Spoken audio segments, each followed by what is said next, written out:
This is an announcement to all of my students who maybe took one or two classes with me, got an A in the class, and think that I like you. Uh, don't just come to me and ask for a letter of recommendation. That is not how you do it. I don't know you like that. Okay?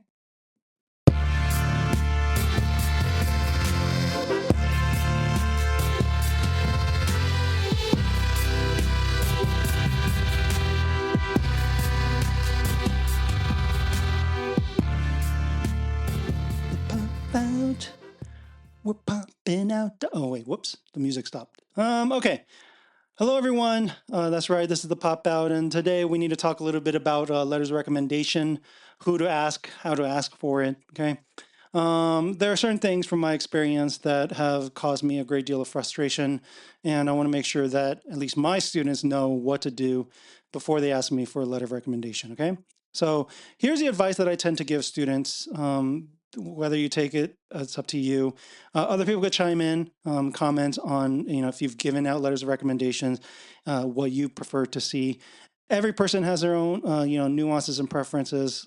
What I'm going to say here, I think, should probably track for most people, who write letters of recommendation. Okay. All right. First things first, who should you be asking to write your letters of recommendation? And this is probably the biggest factor you should be thinking about when you mull over where to get your letters of rec. Okay. And it actually starts long before you ask a person for the letter of recommendation. Okay. Here's the deal. Okay. The best letter of recommendations are written by people who know you best. Okay. And what I mean by know you best, I mean like really know you deeply, intimately, right? Well, intimately might not be the best word here. Okay. Pause. All right. What I mean here is that you, right, are seeking a recommendation from someone, but if that person doesn't really know you very well, then there's not much that they could put in the letter of recommendation. Okay. So when you think about who you're going to ask for the letter of recommendation, I highly suggest you really think through the people that have been an integral part of your life. All right. Now, it depends on the purpose, right? So like let me give you an example, right? If you're applying for colleges, okay, they might ask specifically for somebody who could speak about your scholarly or research skills. Okay. In that case, you should be talking to somebody who could speak to that specifically. But most of the time, they'll just say, a letter of recommendation from a teacher, right? And then you're like, okay, so then I just need to find a teacher who can say good things about me, all right? That might be your strategy, but that's not necessarily the best strategy, okay? My recommendation would actually be to find the teacher that you've worked most with and most closely with, and in as many capacities as possible, okay? But this means that you needed to have developed that relationship with the person who could write that letter of recommendation for you. All right. So let me give you an example, right? I remember that my Spanish teacher was also the Spanish club, faculty advisor in high school. Okay. Her letter of recommendation would have been super helpful. Not that I needed it because I didn't have in when my application, they didn't require it, so I didn't put any letters of recommendation, right? But if I had needed a letter of recommendation, I probably would have asked her, right? And the reason for it is this, right? She knows that I'm a good student because of what she saw in the classroom. But more importantly, right, she could speak to multiple aspects of who I am because she's had a lot of different interactions with me, right? She, was there with me as I was one of the, government officers for a Spanish club. I've worked closely with her in event planning and in, get those meetings with other officers, right? She's seen me in those different capacities, right? And then on top of that, she's known me for, I think it was a total of 3, 4 years, right? So she's known me for an extended period where we had numerous, chances to interact in this way, right? We've gotten close enough that she could actually say something about me beyond just, I'm a good student, okay? That's kind of what you're looking for here. That's kind of what you're looking for. But you don't have that if you don't have relationships with people, right? So it's odd, but the way to start figuring out who to ask for letters of recommendation is to start asking yourself, like, who have I developed really good relationships with, all right? It could be the coach of a sport, or it could be, a teacher. It could be an administrator, right? It could be somebody else in a different capacity. Now, some schools are going to require in your letter of recommendation that it comes from a specific type of person, a person with in a particular position. right? Like a teacher. But if there isn't such requirements, you want to cast the net pretty widely, right? You want to see like, look, who knows me in the best capacity? It could be through some program outside of school. It could be in your own, you know, church or community or somebody in your neighborhood that is a person of authority in some way that you've worked with closely. They know you deeply. They could speak to your experiences, but also the things that you've demonstrated in a lot of different ways. Okay, so these are all things that you want to consider. Okay, it's not as straightforward as here's the teacher with the best name or the ones that have a reputation for writing the best letters, and the one I got an A in, right? Like that's not how this works, right? You're not going to get a good letter of recommendation if that's the case. You want to have a person that you could talk to, that, you know, have that sort of more personal conversation with, that you have had those conversations with, so that, you know, when they write the letter of recommendation, it doesn't sound like a stranger that's writing on your behalf. Okay. And for my students specifically, right, just because, you know, we had good vibes or something in class, that's not a good enough reason. If you ask me, I'm not going to be able to write the best letter of recommendation for you, even if I wanted to, because I don't know you like that. And here's the thing, all people who write these letters, their name is on the line, right? So nobody is going to go out there and lie for you, right? That looks poorly on them. So they're going to want to speak truthfully. And I can't speak truthfully, positively about you if I don't actually know you. Okay. Which means that if you want a letter of recommendation from me, the best thing to do is to develop a relationship with me. I've done this with many students, right? You know, best place to do this is during office hours, through email correspondence, through a lot of means. There's a lot of different ways, talking after class, right? It could be whatever, right? Now, I don't want you to pander to me. That shouldn't be your goal, right? But rather just to have honest conversations so that they know what's happening in your life. They know what you're about. They know you're serious about the passions that you have, the interests that you have, right? The things that really make you tick. You want to give them as much material so that they could write meaningfully on your behalf. They're not going to be able to do that if they don't know you. Okay. Um, the who of it also includes, right, keeping in mind, right, what it makes sense to select as a person of in a position to speak authoritatively, right? In other words, you know, if there's somebody who speaks on your behalf, but there's reason to think that they have certain biases, then it's not going to be taken with a lot of weight. Why? Because the biases are pretty obvious, right? So let me give you an example of this, right? You know, if you ask like your godparent or, your uncle or aunt or something to write you a letter of recommendation, right? Uh, that's going to look suspicious, right? Why? Because they're a relative of yours or they're connected to you in a certain way, right? That looks mighty. It's like, okay, how much of this can I actually trust? I mean, they might be truthful, but clearly there's probably some biases involved here, right? That we just can't simply ignore. Okay. So you want people who know you well, but ones that, you know, aren't going to present themselves as a potential questionable witness on your behalf. All right.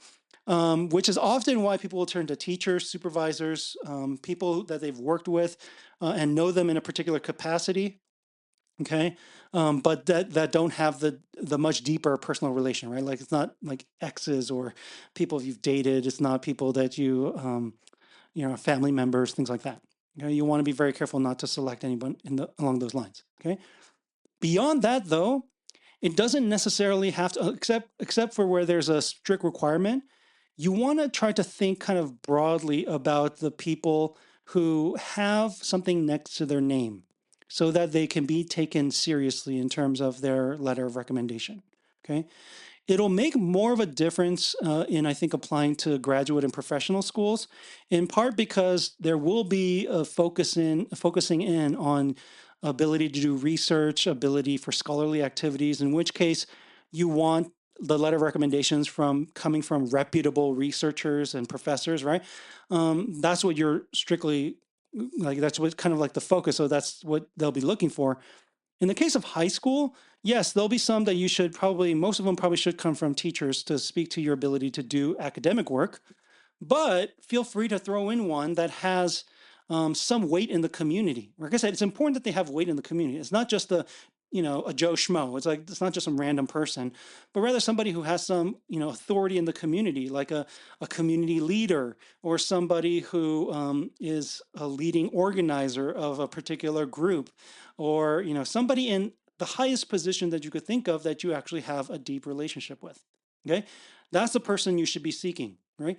I sometimes tell this to my students. It sounds a little weird to them when I say it, but sometimes I'll tell them like, hey, given what you're applying for, I'm probably the wrong person to ask. Okay. I have this issue sometimes when students have gone on to transferred over to four-year colleges and that they've done deep research with faculty member over there. And then they're now applying to like graduate or professional schools. And I'll tell them, right? They're like, oh, I had a good relationship with you. I know that, we've still maintained communication all these years. I'll tell them, like, I could write a letter of recommendation on your behalf, but I would probably recommend that you find somebody more recent that you've worked more closely with, right? And preferably somebody from this research institution, because I'll be honest with them, right? Like I'm a faculty member, but there's a difference between me at a community college teaching primarily and not doing any research versus a world-renowned researcher at a four-year college, right? There's a big gap there. There's a big gap. And my word is not going to be taken as seriously as somebody with those credentials that the other person has, right? So you want to be selective about who you ask, okay? And along all these factors, okay? Um, I would recommend that you at least ask, four, five, six sometimes people to have in your back pocket. Because the truth is, depending on what you're applying to, you might want to get letters from different people. Okay, let me give you an example of this, right? So I actually did a master's program at Boston University in theology. That was actually not an academic journey for me. It was more like a personal journey to deal with my own personal demons and, in struggling with my own spirituality. Long story, right? But the point is, I was applying to Boston University and, from everything I've read about the school and what they're looking for and who their student body, what their student body looks like, right? It's an academic program, but at the same time, right, they're also raising, right, as part of the training program, a lot of the people that go there are not academics. They're actually people that are planning to be ministers, pastors, people serving in religious communities, right? As somebody who cares for larger communities, right? So character becomes an important part of the application process in ways that it might not for just the standard academics program. Okay.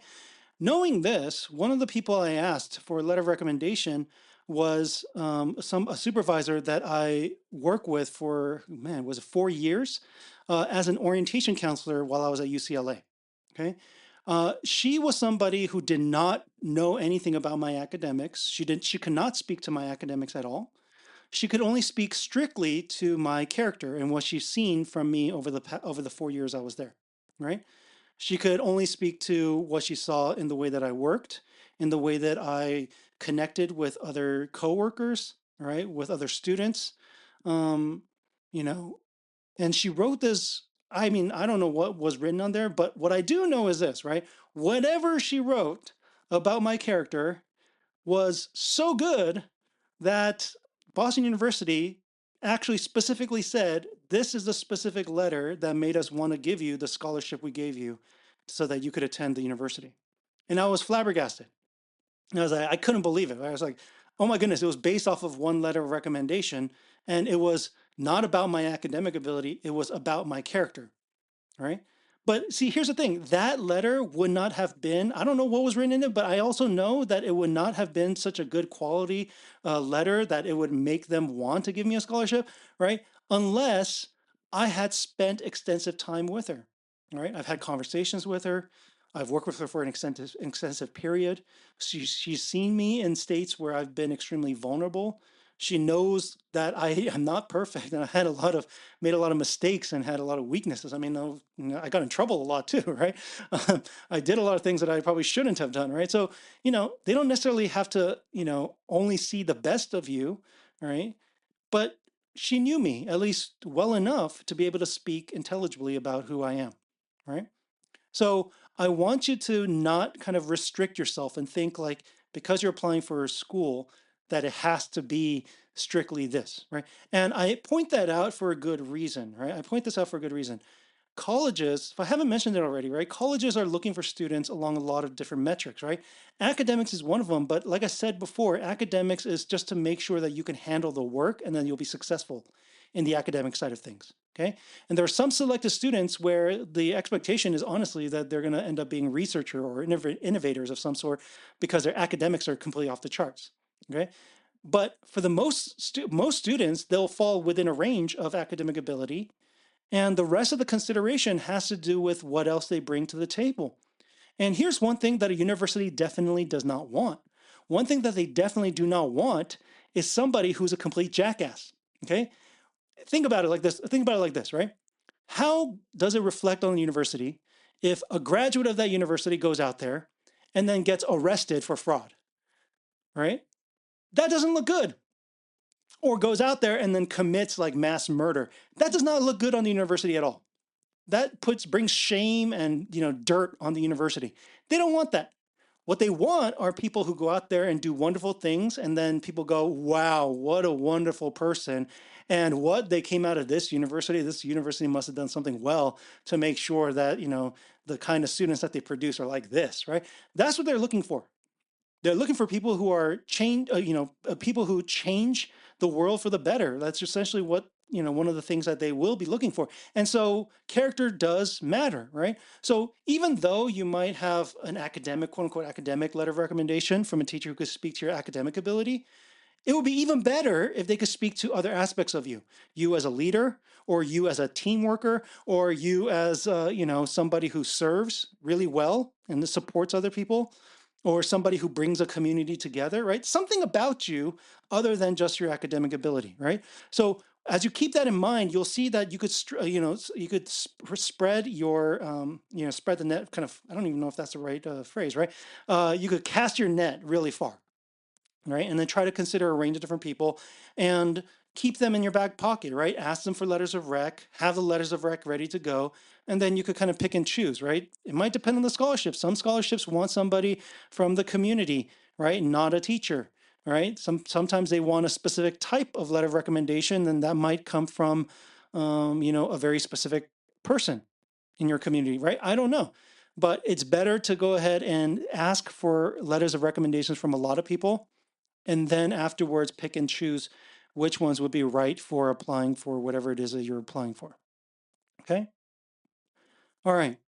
The second thing I want to know, okay, when you do figure out who you want to ask, there's a proper way to ask them. Okay. And I don't mean go in there and be like, oh, I'm so sorry. Like, please go ahead and can you write a letter of recommendation? That's not what I mean. What I mean is when you ask them for a letter of recommendation, you want to ask them specifically, will you be able to write a strong letter of recommendation that can speak to details about who I am and my abilities in the letter of recommendation, right? You want to qualify your request in these ways for a couple of reasons, right? One, when you ask them for if they could write you a good letter of recommendation, that's important because sometimes people you think would write a good letter recommendation for you, when they're being honest on that letter that you don't get to see, when they're being honest on there, they might not write a good letter. But this allows them to have an out, right? If you ask them, can you write me a good letter? They can make an excuse or way to kind of wiggle out of it and say, no, I don't think I could write you a good letter of recommendation. Okay, maybe they'll frame it as, I can't write you a letter of recommendation. I unfortunately have too much other stuff to do. I don't know. I don't know what kind of explanation they'll give, right? But asking them specifically whether or not they'll write a good letter of recommendation at least narrows it down so that you know that if they do write a letter of recommendation, that you could trust that it's going to be good, because you're not going to be able to see it, most likely, okay? You're not going to be able to see it. It's going to be sealed. You're not going to be able to see it. They know that. And so if you don't know if they're going to write a good letter of recommendation, well, good luck to you. Who knows, right? Now, in most cases, if you have a good feel, right, if you have a good enough relationship with them, then it should be pretty obvious, but sometimes it's not. So make sure you ask, right? Can you write a good letter of recommendation? Okay. And then on top of that, you definitely want to ask, like, can you write a letter of recommendation that will actually be detailed and can actually paint a picture of who I am as you see it, right? And that part is important too, because look, there's a lot of recommendations where it could be a good recommendation, but it's a very shallow one, right? I have written letters along these lines before. I've actually warned the students, right? I told them I don't have much to speak on because I don't know you very well, right? But you know what those letters look like? This student came to my class regularly, participated and got an A in the class. They wrote excellent papers. The end. That is technically it's a positive letter of recommendation, but I would not say it's a good letter of recommendation in part because it lacks details, nuances, examples, and depth. Really, that's really what it is. It's lacking depth. It feels exactly like what the relationship actually was. They knew me, they took a class, they got a grade, and then that's it. That's all I could speak to. Okay. Not the kind of letter recommendation you're looking for. Okay. What you want is something that, can provide examples, right? Like, I think those are the best ones that I've written, or ones where I've had experiences with them in multiple capacities where I could point to specific examples and say, like, hey, I know the work they did in this particular club, right? And they did some organizing in these areas, and they brought that same energy into the classroom. So, like, showing some consistency across different, situations, and how they have this amazing ability to bring students together as examples by this group project that I assigned, and then they ended up leading the group in these such and such a way, right? Like, when I could talk about those specifics, man, the recommendations just pop. And it pops because it feels like you're talking about a real person. And I am at that point personally invested. Okay. So it's important to ask in the right way so that you make sure that, when you do get that letter of recommendation, it's the kind of letter of recommendation you really wanted, rather than just a blase recommendation that is not going to help you and might, in fact, hurt you. Okay. All right. Here's the third thing that you kind of need to make a note of. Okay. When you do find that person and ask them for the letter of recommendation and they say yes, okay, make sure to offer to them additional information about yourself that might help them with their letter of recommendation. Okay. Now, I sometimes ask, okay, but I know that sometimes the person writing the letter does not necessarily ask.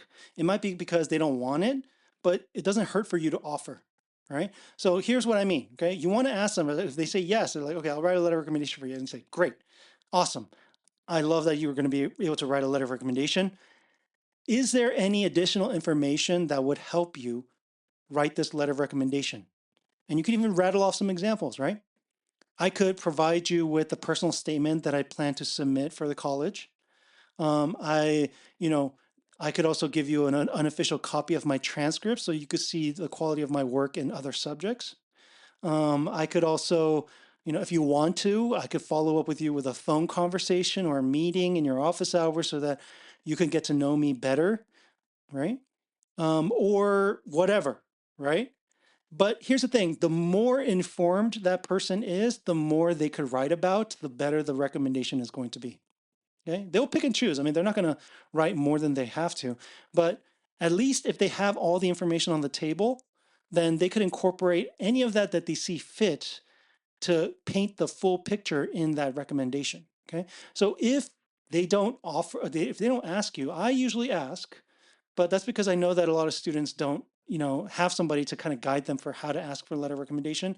So I'll usually be the one to ask them, like, hey, just make sure that, before I start writing this letter, make sure to send me X, Y, and Z, right? And I want all the information I can get.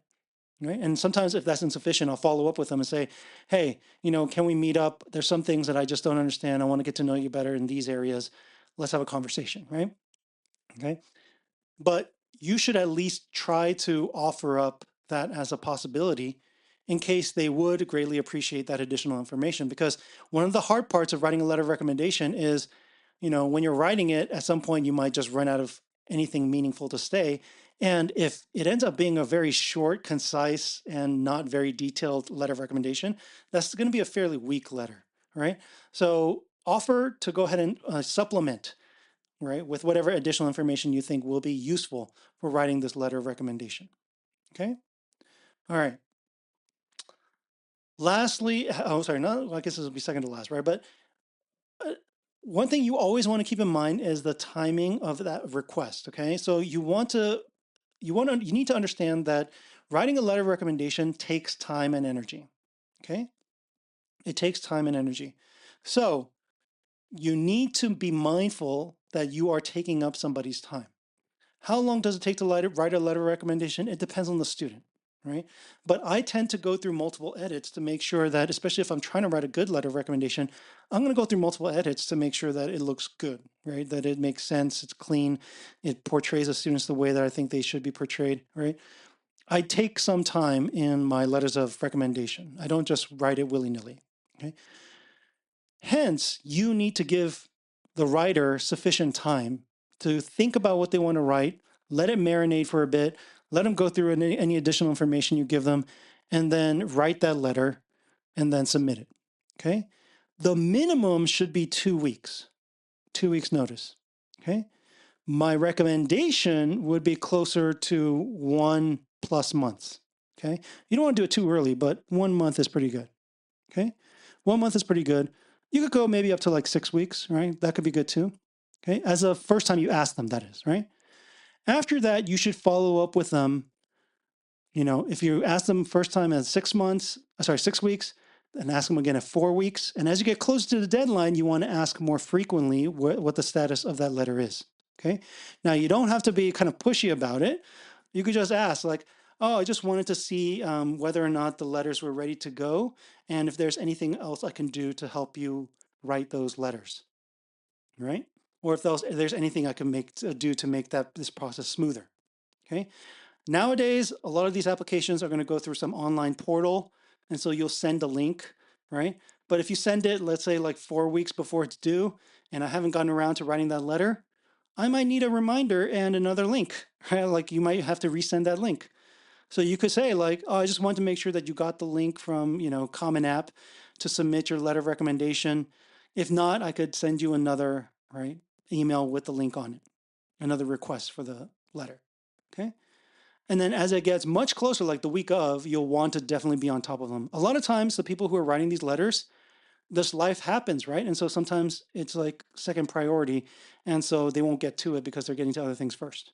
Okay. So you might need to give them a little nudge, and that's perfectly fine. We're understanding of that. Okay. Now, here's the thing. Once they write a letter of recommendation for you, it becomes much easier to write the second letter of recommendation on your behalf. What I mean by that is if you come to me for a letter of recommendation and I wrote one for you with the deadline, last week, I have that copy saved, and it becomes much easier for me to write another letter of recommendation for something else. Okay? Which goes to my last point. All right? Do not be shy to ask the same person for letters of recommendation to be sent out to multiple places. Okay? It's actually fairly easy. I might need to just change up a few words, change up some dates, change up the tone, but they're going to be minor edits, and I would be able to get that letter ready fairly quickly, right? So once you have asked me, push me, nudge me to get it within the deadline, if there are other things that come up and you need letters of recommendation from me, I will have that on record. I usually keep it on record for a good 5 to 6 years, okay? So that all I have to do is update it and send it out if I need to send out letters of recommendation on your behalf. Okay, what that means is, after you apply to like one school and then there's another school with a different deadline and you need a letter of recommendation there, right? Don't feel like it's a big burden to ask me for another letter of recommendation because I already have one. I'm not going to write a whole new one on your behalf. I'm just not. Don't expect that. That's ridiculous. Okay. I'm going to have one written that's going to serve as a template. Okay. If years pass, then I might update it as I get to know you more in those, several years, if we're still in contact with each other. Right. But once I have a letter, right, it becomes fairly easy to send out 3, 4, 5 to different things, to scholarships, to internships, to volunteer programs, etc. I'll just have it on file. Okay, I'm not going to be deleting it. Okay, so do not be afraid to ask for that letter to go out to more places. Okay, that said, and this is the final thing, because letters of recommendation is twofold, right? It takes up time from the person who writes it, but it's also that person's reputation that they're putting on the line when they're writing on your behalf. Okay. It's not expected but I believe it is good practice to express gratitude. It doesn't have to be like monetary. In fact, sometimes I think there might be rules against that, right? You shouldn't be paying for a good letter of recommendation, right? But a small token of gratitude is always appreciated. But I think more importantly, it's for the students to get into that practice of understanding when you put people in a position where they are putting their neck out for you, you want to express gratitude for what they've done for you. Okay. Now, I'll be honest with you. I have not personally been the best about this. Okay. Sometimes I'm terrible about it. Sometimes I forget. Right. It's a daily practice for me to try to learn to identify things to be grateful for and to express it. Right. It's not, doesn't come naturally. It doesn't come naturally for, I think, a lot of people. Okay.